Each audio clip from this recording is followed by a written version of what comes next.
ధనార్జనే ధ్యేయంగా మానవత్వాన్ని మరిచి మనుషుల రక్తాన్ని కూడా వదలడం లేదు కొన్ని మాఫియాలు. ఈ క్రమంలోనే కొన్ని ముఠాలకు సంబంధించిన అధికారుల నిర్లక్ష్యాన్ని, అవినీతిని ఆసరాగా చేసుకుని మనుషుల రక్తంతో వ్యాపారం చేస్తూ లక్షలు సంపాదిస్తున్నారు. తక్కువ డబ్బులకు రక్తాన్ని సేకరించి వాటి నుంచి ప్లాస్మా, ఎర్ర రక్త కణాలు వంటి కాంపోనెంట్స్ ను వేరు చేసి వేల రూపాయలకు విక్రయిస్తున్నారు. దవాఖానాలో కొన ఊపిరితో ఉన్న రోగుల అవసరాలను ఆసరాగా చేసుకుని రెట్టింపు ధరలకు బ్లడ్ కాంపోనెంట్స్ ను విక్రయిస్తున్నారు. అయితే ప్లాస్మా, ఎర్ర రక్త కణాలు వంటి కాంపోనెంట్స్ కూడా సరైన పద్ధతిలో కాకుండా ఇష్టానుసారంగా తయారు చేసి రోగుల ప్రాణాలతో చెలగాటలాడుతున్నారు.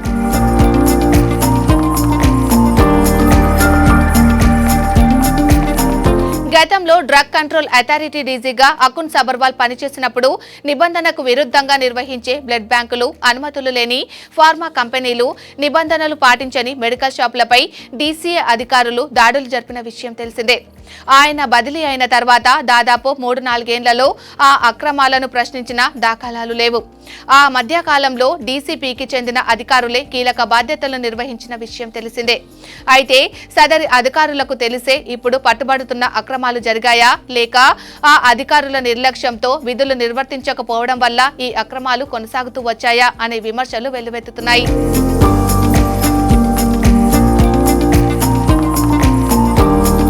ప్రజల ప్రాణాలతో ముడిపడి ఉన్న ఔషధాల తయారీ, విక్రయాలు, బ్లడ్ కాంపోనెంట్స్ల విషయంలో నిరంతరం అప్రమత్తంగా ఉండాల్సిన అధికారులు ఇంతకాలం మౌనంగా ఉంటూ ఇప్పుడు కొత్త బాస్ కత్తి దూయడంతో బలవంతంగా చర్యలకు పూనుకుంటున్నట్లు ఆరోపణలు వినిపిస్తున్నాయి.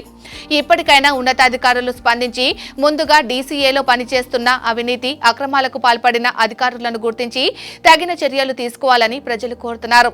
గ్రేటర్లో జరుగుతున్న అక్రమాలపై ఇంతకాలం దృష్టి పెట్టని అధికారులను జవాబుదారులుగా చేసి చర్యలు తీసుకోవాలని ప్రజలు డిమాండ్ చేస్తున్నారు.